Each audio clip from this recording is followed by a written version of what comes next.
영광과 탄식 사이라는 제목으로 말씀을 증거하려고 합니다. 오늘 이제 본문 말씀은 우리의 부활의 몸을 입는 그 소망에 대해서 말을 하고 있습니다. 저는 그 부활에 대한 소망도 있지만 이 땅 가운데 우리가 어떻게 그 소망을 누리며 살 것인가 라고 하는데 좀 오늘 초점을 맞춰서 말씀을 드리려고 합니다. 최근에 저희 집에 좀 잦은 다툼이 있었습니다. 저희 아내와 딸 우리 아영이가 좀 자주 다퉜는데요, 그 다툼의 이유는 다른 것이 아니라 한숨 때문이었습니다. 한숨.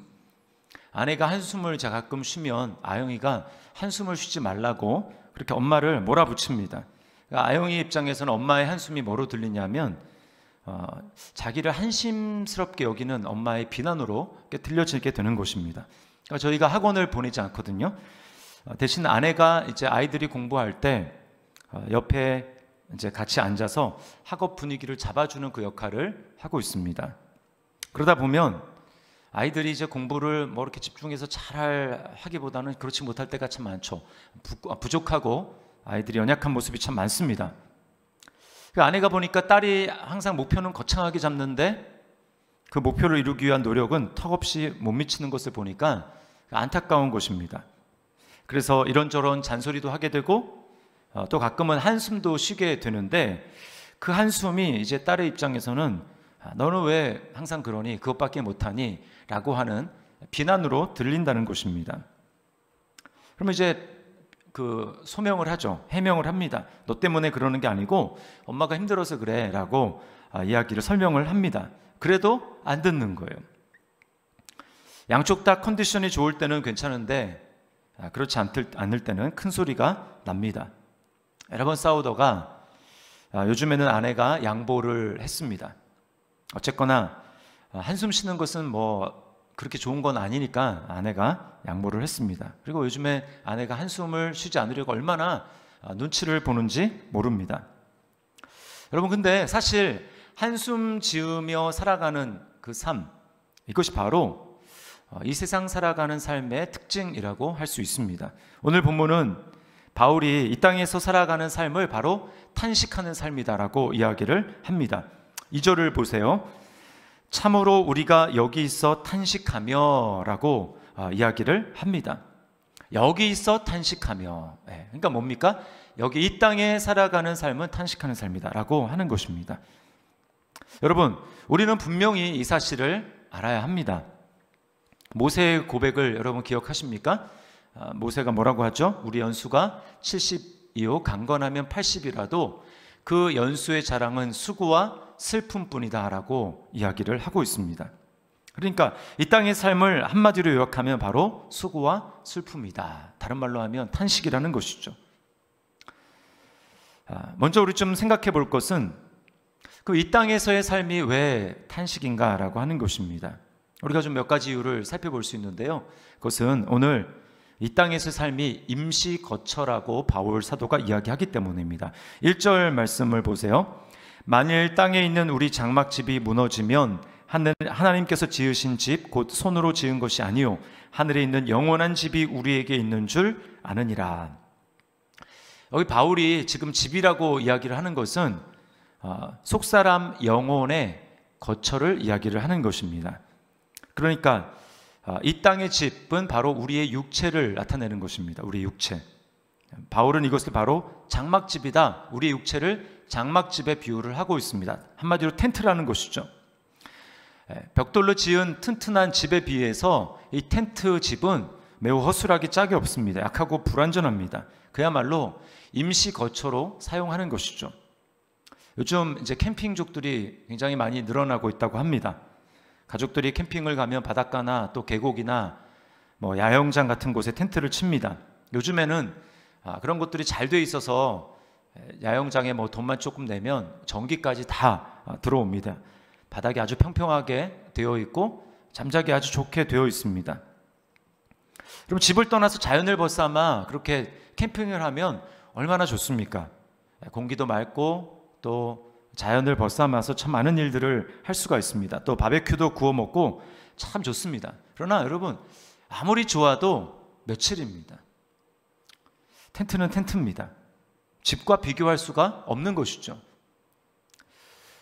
비가 많이 내리면 젖기도 하고, 또 얼마 전에 우리나라에 태풍이 막 여러 차례 왔는데 그런 태풍이 불면 힘없이 다 날아가 버리고 부서지는 것이 바로 텐트인 것입니다.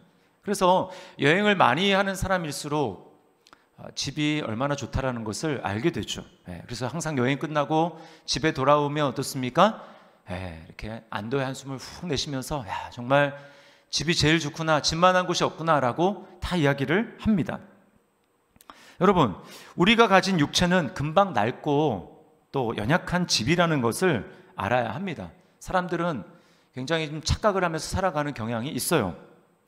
돈이 있고 권력이 있으면 자기가 이 텐트 같은 이 육체를 짊어지고 살면서도 굉장히 강한 것처럼 착각을 하며 살아갑니다.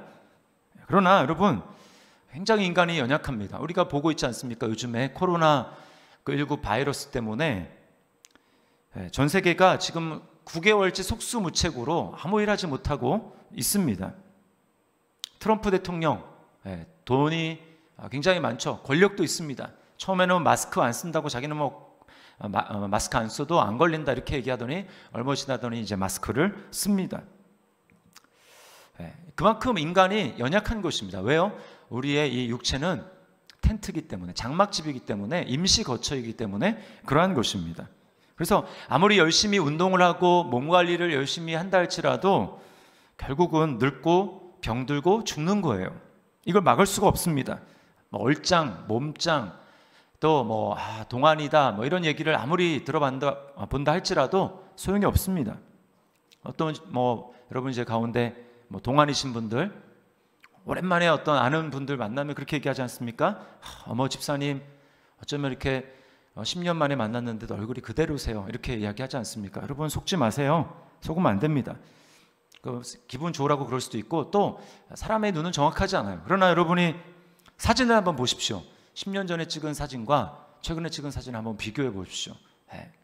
분명히 사진은 거짓말하지 않습니다. 사진 보면서 분명히 느낍니다. 내가 많이 늙었구나, 세월은 어쩔 수 없구나 라고 하는 것을 우리가 고백하게 되는 거예요. 자, 이런 임시거처, 연약한 육체를 우리가 짊어지고 사는데, 그럼에도 불구하고 이런 연약한 육체가 감당하기에는 매우 무거운 짐을 우리가 지고 산다라는 거예요. 4절을 보세요. 참으로 이 장막에 있는 우리가 짐진 것 같이 탄식하는 것은, 우리 연약한 이 임시거처와 같은 깨지기 쉬운 이 육체의 무거운 짐을 짊어지고 삽니다. 여러분은 무슨 짐 때문에 인생이 무겁게 느껴지고 있습니까? 무슨 짐 때문에 한숨을 짓고 있습니까? 우리에게는 앞날이 어떻게 될지 알지 못하는 이 인간의 무지함, 그것으로 인한 불안함이 있습니다. 여러분, 우리 가운데 앞날을 예측할 수 있는 사람이 있습니까? 아무도 없습니다. 무거운 짐이에요.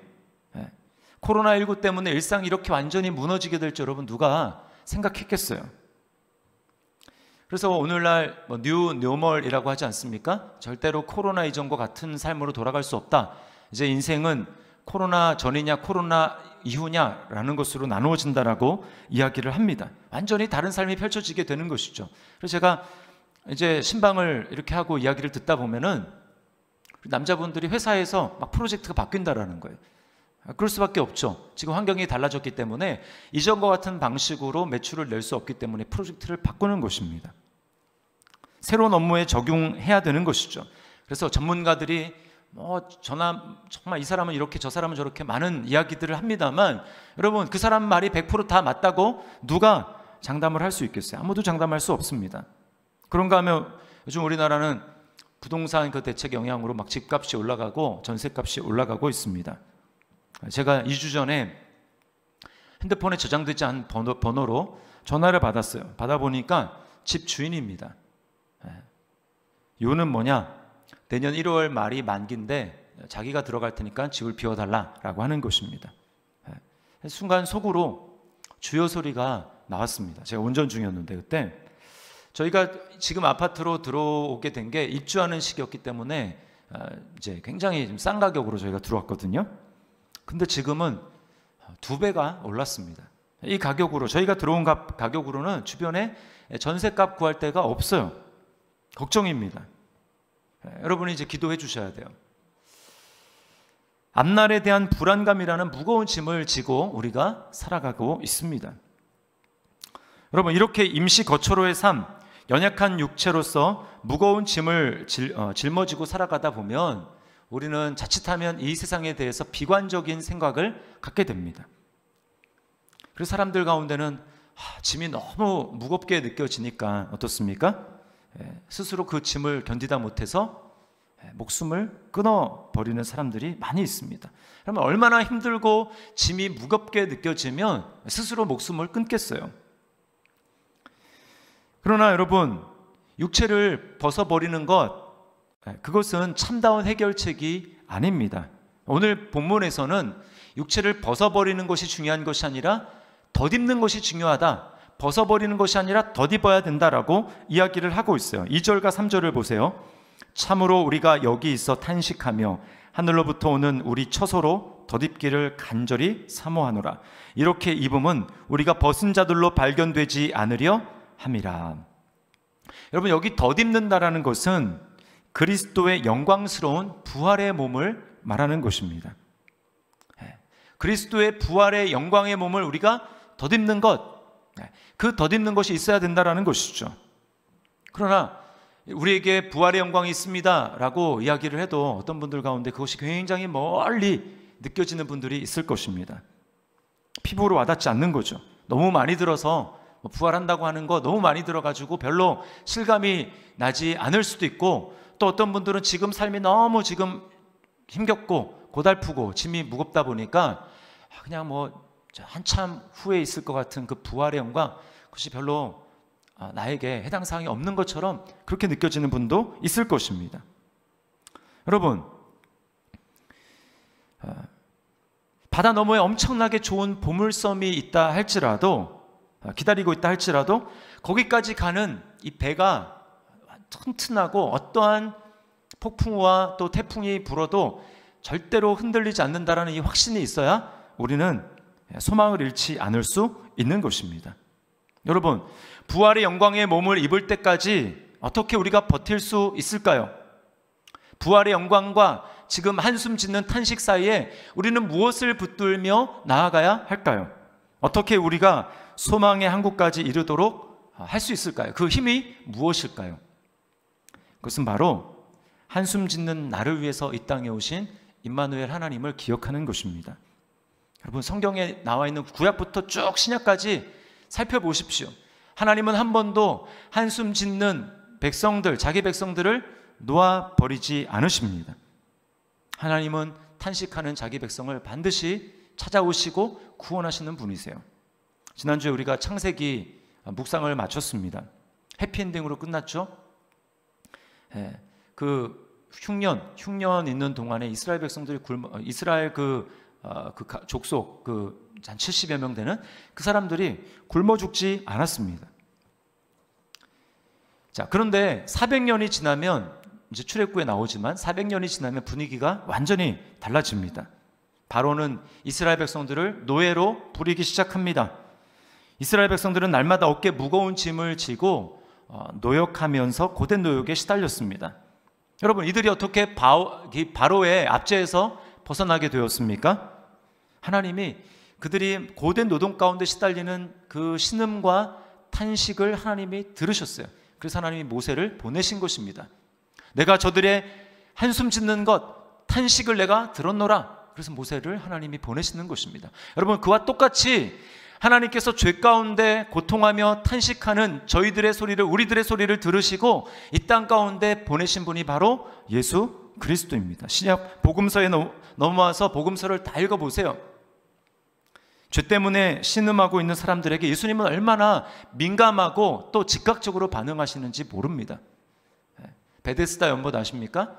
기적의 물, 기적의 연못, 거기 들어간 모든 사람들이 다 낫습니다. 그런데 어떤 한 사람, 불쌍한 사람, 38년 된 병자가 있었는데 그 사람을 그 연못 물에 넣어줄 사람이 없어서 그 사람은 38년 된 이 병을 안고 고통과 신음하면서 있었습니다. 아무도 그 사람 속을 몰랐어요. 그러나 멀리 계셨지만 예수님은 그 사람의 마음속에 있는 탄식을 들으셨습니다. 신음을 들으셨어요. 그래서 어떻게 합니까? 요청하지도 않았는데 주님은 그 사람에게 가십니다. 내가 이 병에서 치유받기를 원하느냐? 구원 얻기를 원하느냐? 주님이 그 사람을 고쳐주시죠. 그런가 하면 아무도 상대해 주지 않고 인생의 갈증과 목마름 때문에 아무도 보지 않는, 남에게 들킬까 싶어서 아무도 보지 않는 해가 쨍쨍 내려치는 정오에 날마다 그 목마름을 해결하기 위해서 물을 깃는, 영혼의 목마름인데 육신의 그 물을 깃기 위해서 날마다 우물가에 사람이 없을 때 가는 사마리아 여인, 그 여인의 한숨과 탄식을 주님은 들으셨어요.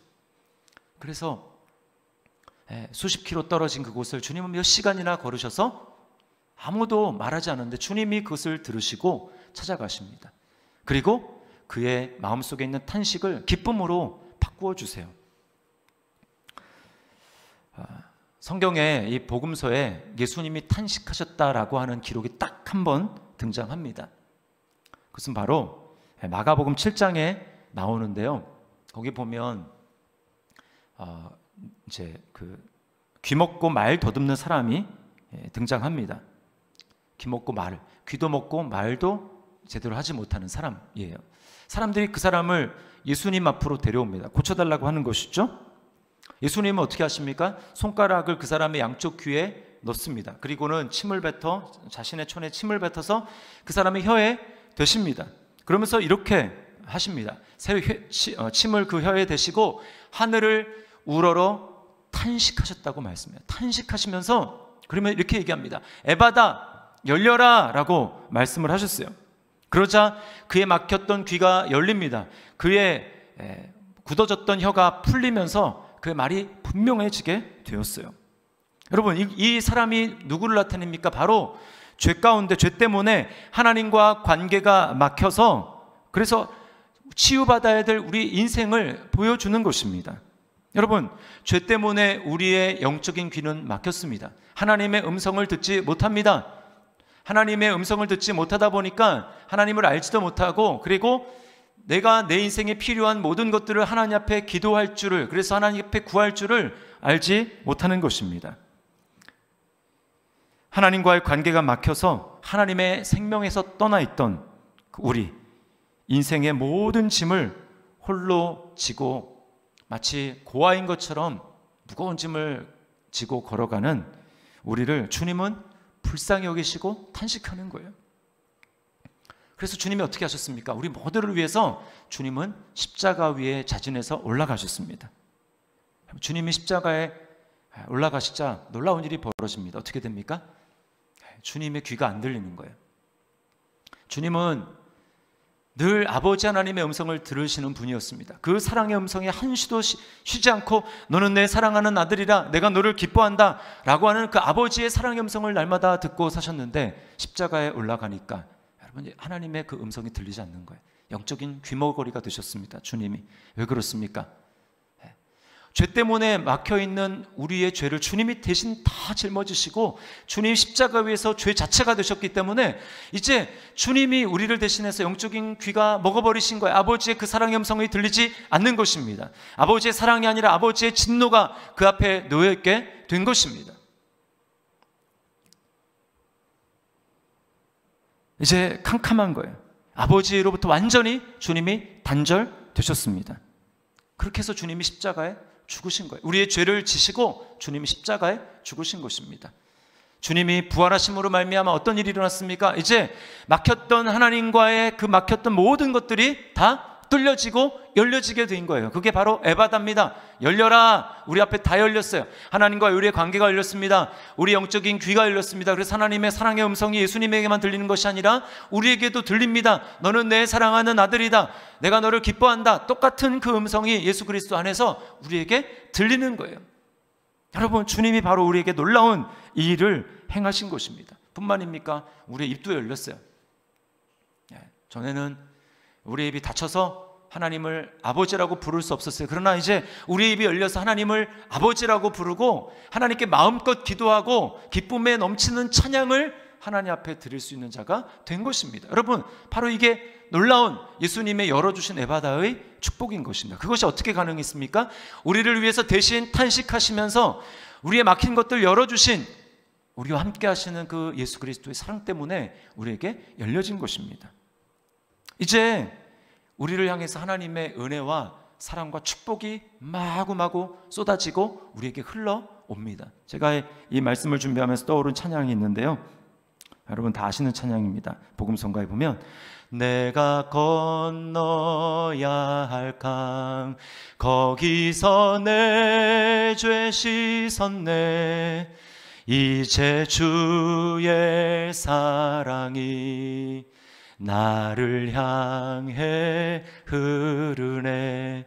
이제 주의 사랑, 이제 하나님의 사랑이 나를 향해서도 흘러오는 것입니다. 여러분, 주님이 우리를 위해서 대신 탄식해 주시고 십자가를 지심으로 우리에게 어떤 일이 일어납니까? 이제 하나님이 우리 아버지가 되셨어요. 믿음은 추상적인 것이 아닙니다. 하나님이 우리 아버지가 되셨어요. 그래서 인생의 짐을 나 혼자 이제 혼자 고아처럼 낑낑대면서 짊어지고 가는 것이 아니라 성경에 뭐라고 얘기합니까? 우리의 하나님 아버지가 계신다고 이야기합니다. 그 하나님 아버지는 어떤 아버지입니까? 우리의 머리털까지도 다 세시는 분이에요. 그 말은 무엇입니까? 우리 속에 걱정과 염려를 하나님이 하나도 알지 못하는 것이 없다라는 것입니다. 다 아시는 거예요. 주님이 말씀하시죠. 너희 하늘 아버지께서 이 모든 것이 너희에게 있어야 할 줄을 아시느니라. 우리에게 있어야 할 줄을 아시느니라. 뿐만 아니고 우리에게 성령님을 보내주셨습니다. 확실한 부활의 소망을 위해서 우리에게 성령님을 보내주셨어요. 오늘 5절 말씀을 보십시오. 곧 이것을 우리에게 이루게 하시고 보증으로 성령을 우리에게 주신 이는 하나님이시니라. 아멘. 보증으로 성령을 우리에게 주셨습니다. 여러분, 그리스도를 죽음에서 끝나게 하신 것이 아니라 십자가에서 죽으시고 부활하도록 이끄신 분이 누군가? 그분이 바로 성결의 영이신 성령님입니다. 그런데 그 예수님을 부활하게 하신 그 성령님이 우리 마음 안에도 계셔서 예수님을 부활시키신 것처럼 우리도 부활시키는 거예요.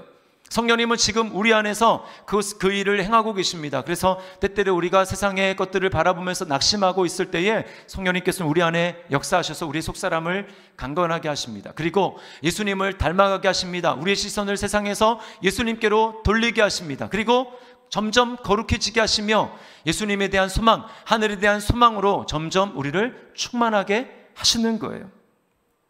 그리고 마침내는 우리를 예수님과 똑같이 예수님이 입으셨던 그 부활의 영광의 몸을 우리로 하여금 마침내 주님이 재림하시는 그날 우리로 하여금 입게 하시는 분이 바로 성령님이신 것입니다. 그래서 성령님이 우리 안에 지금도 역사하시는 거예요. 예수님이 탄식하심으로 말미암아 십자가의 구원이 이루어졌다면 성령님은 지금도 로마서 8장 26절에 보면 성령이 우리 연약함을 아시는데 성령이 지금도 우리를 위해서 탄식함으로 기도하신다고 말씀합니다. 성령님이 우리 안에 계셔서 기도하심으로 말미암아 때때로 우리가 한숨 짓고 탄식하는 그 한숨과 탄식이 소망으로 바뀌게 되는 거예요. 찬송으로 바뀌게 되는 것입니다. 여러분, 한숨으로 끝날 소망 없는 우리 인생을 위해 그리스도께서 죽으시고 부활하셨고 또 성령님께서 우리 마음 가운데 계신다면, 여러분 우리가 그것을 믿는다면 우리는 이 땅 가운데 어떻게 살아가야 할까요? 영광과 한숨 짓는 그 사이에서 우리는 어떻게 살아가야 하겠습니까? 그것은 바로 믿음입니다. 믿음으로 사는 거예요. 7절 말씀을 보세요. 이는 우리가 믿음으로 행하고 보는 것으로 행하지 아니함이로라. 네, 여러분 믿음으로 사는 삶의 반대는 뭘까요? 그것은 눈에 보이는 대로 사는 삶입니다. 믿음과 눈에 보이는 삶은 정반대예요. 바울은 로마서 8장 24절에서 이렇게 말씀합니다. 우리가 소망으로 구원을 얻었음에 보이는 소망이 아니니 보는 것을 누가 바라려. 우리가 믿음으로 구원받았지만 그 다른 말로 바꾸면 우리는 소망으로 구원받았다. 우리는 보이는 것을 바라보며 구원받은 것이 아니라 보이지 않는 것을 바라보고 우리가 구원을 얻은 것입니다. 처음에 구원이 우리에게 이루어졌다면 믿음으로 살아가는 우리의 삶은 무엇입니까? 보이는 것을 따라서 살아가는 삶이 아니라 보이지 않는 것을 추구하며 살아가는 삶입니다. 하나님이 우리에게 약속하신 모든 축복들은 다 눈에 보이지 않습니다. 눈에 보는 것을 누가 바라리요? 바울이 그렇게 이야기하지 않습니까? 보이지 않아요. 그래서 안 믿는 사람들은, 우리 믿음의 사람들이, 성도들이 무엇을 믿느냐, 믿음의 그 대상을 이야기를 하면 그들은 비웃습니다.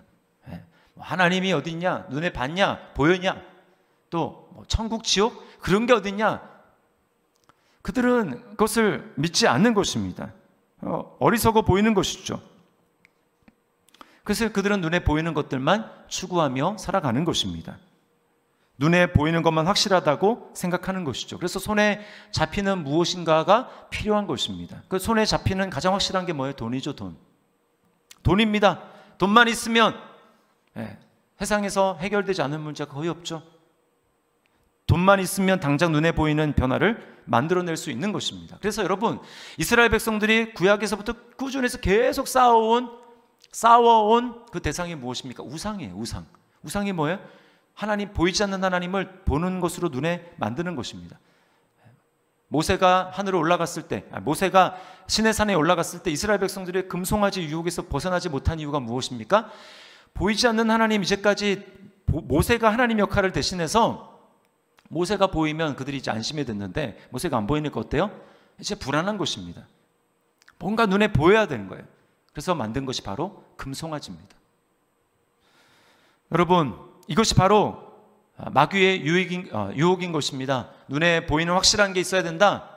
하나님만 가지고 어떻게 사느냐, 믿음만 가지고 어떻게 사느냐, 눈에 보이는 게 있어야지. 그러면서 우리로 하여금 눈에 보이는 확실한 것을 추구하도록 우리를 유혹합니다. 돈이에요, 돈. 여러분, 그러나 이제 우리가 보이지 않는 것을 바라보는 소망으로, 또 보이지 않는 것을 바라보는 믿음으로 우리가 구원을 얻었다면 우리는 이제는 믿음으로 살아가야 하는 것입니다. 보는 것을 따라 살아가는 삶이 아니라 믿음으로 살아가는 거예요. 여러분, 어떻게 하면 우리가 이 땅 가운데 믿음으로 살아갈 수 있습니까? 믿음을 강하게 하기 위해서 우리가 어떻게 해야 됩니까? 그것은 딱 하나밖에 없어요. 날마다 믿음으로 주님을 바라보는 것입니다. 날마다 복음의 말씀을 들어야 하는 것입니다. 말씀을 통해서 그 안에서 예수 그리스도, 우리 믿음의 대상인 예수 그리스도를 발견하는 것입니다. 그것만이 우리의 믿음을 강하게 하는 유일한 비결이에요. 왜 우리가 말씀을 읽습니까? 교회에서 읽으라고 하니까 읽습니까? 성경 일독해야 되니까 그 표 지워 나가기 위해서 말씀 읽습니까? 아닙니다. 말씀을 한 장을 읽든 아니면 10절을 읽든 어느 말씀을 읽든지 간에 그 안에서 우리의 믿음의 대상인 예수 그리스도를 만나야 되고, 그 예수님을 만나게 될 때 우리는 우리의 믿음이 강해지는 것이고 우리는 믿음을 따라 살아갈 수가 있는 것입니다. 그것밖에 없어요. 그래서 로마서 10장에서 우리에게 뭐라고 얘기합니까? 그러므로 믿음은 들음에서 나고, 믿음이 보는 데서 나는 게 아닌 거예요. 믿음은 들음에서 나고, 들음은 그리스도의 말씀으로 말미암았느니라. 뭘 들어야 믿음이 생깁니까? 내가 행하는 것, 그것을 통해서 성경을 아무리 보아도 믿음이 생기지 않아요. 그러나 그 말씀을 통해서 그리스도께서 나를 위해서 하신 일이 무엇인가, 그것을 통해서 예수님을 날마다 바라보게 될 때, 그럴 때 우리의 믿음이 점점 강해지고, 보이지 않는 것들을 바라보는 우리의 시각이 점점 강해지며 그것을 감각하는 우리의 영혼의 감각이 점점 강해지고 튼튼해지는 것입니다. 여러분, 말씀을 날마다 읽으며 그 안에서 예수님을 만나는 그런 체험들을 여러분이 하게 될 때 우리의 믿음이 점점 굳세지고, 그리고 말씀이 그때부터 우리를 향한 하나님의 약속이 되어서 그 말씀을 붙들고 내가 믿음으로 걸어가게 될 때 그 말씀이 말씀으로만 끝나는 것이 아니라 내 삶 가운데 실제로 이루어지는 것들을 경험하게 되는 것입니다. 여러분, 우리의 이 땅의 삶은 한숨이에요. 불안한 삶을 살아갑니다. 또 우리의 육체인 이 연약한 임시거체인 육체를 짊어지고 우리가 그 버거운 짐을 짊어지며 살아갑니다. 어떻게 이 한숨을 지을 수밖에 없는 이 세상에서 우리는 넉넉히 이기는 삶을 살아갈 수 있습니까? 그것은 우리를 위해서 탄식하시며 대신 그 문제를 십자가에서 완전히 해결해 주신 예수님, 그 주님이 행하신 일들을 바라보며 사는 것입니다. 이제 하나님이 아버지가 되셨습니다. 우리는 고아가 아닙니다. 우리의 짐을 나 혼자 짊어지고 사는 것이 아니에요. 그리고 예수님을 부활시키셨던 그리스도의 영, 성령님이 지금 우리 안에 계십니다. 그 성령님을 날마다 기억하며 우리가 살아가는 것입니다. 보이는 것들을 바라보면서 날마다 있었다가 없어지고 없었다가 생기고 그런 것들을 바라보면서 기뻤다 즐겁다 그렇게 하는 것이 아니라, 여러분, 이제 우리는 믿음으로 살아야 합니다. 날마다 말씀 앞에 나가십시오. 말씀을 통해서 우리의 믿음의 대상인 그리스도를 바라봅시다. 그리고 우리가 날마다 믿음이 강해져서 비록 한숨이 있는 이 세상 가운데 살아가지만, 여러분, 그 한숨을 넉넉히 이기고 우리가 한숨이 바뀌어 찬송이 되고 탄식이 바뀌어 감사로 살아가는 우리 저와 여러분의 삶이 될 수 있기를 예수님의 이름으로 축복합니다.